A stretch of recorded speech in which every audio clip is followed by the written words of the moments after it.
కేంద్ర మంత్రి పెమ్మసాని చంద్రశేఖర్ గారు ఒకవైపు నుంచి దొంగ బిల్లు సృష్టించి కేంద్రం నుంచి డబ్బులు వసూలు చేశారు, కోట్ల రూపాయలు మీద మీరు మాట్లాడారు. దానికి సంబంధించి కూడా జగన్ అంటే ఒక నమ్మకం, చంద్రబాబు అంటే ఒక మోసం అంటే సజ్జల నాగేశ్వరరావు పుస్తకం రిలీజ్ చేశారు. వైసీపీ ఒక్క నిమిషం ఆయన అన్న మాట చెబుతున్నారండి. ఒక్క నిమిషం నేను మాట్లాడతాను దాని గురించి.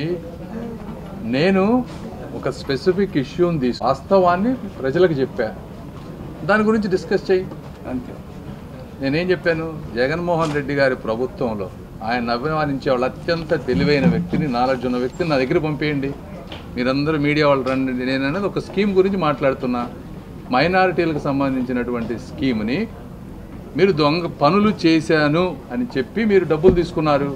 చేయలేదు, మీరు 228 కోట్లు ఆంధ్రప్రదేశ్ గవర్నమెంట్ సెంట్రల్ గవర్నమెంట్ కట్టమని వాళ్ళు అడుగుతున్నారు. కడితే తప్పించి నెక్స్ట్ డబ్బులు ఏమని. ఇందులో ఏముంది, ఇది వాస్తవం, ఇదంతా పేపర్ ఆన్ డాక్యుమెంట్. దాని మీద కావాలంటే డిస్కషన్కి రండి.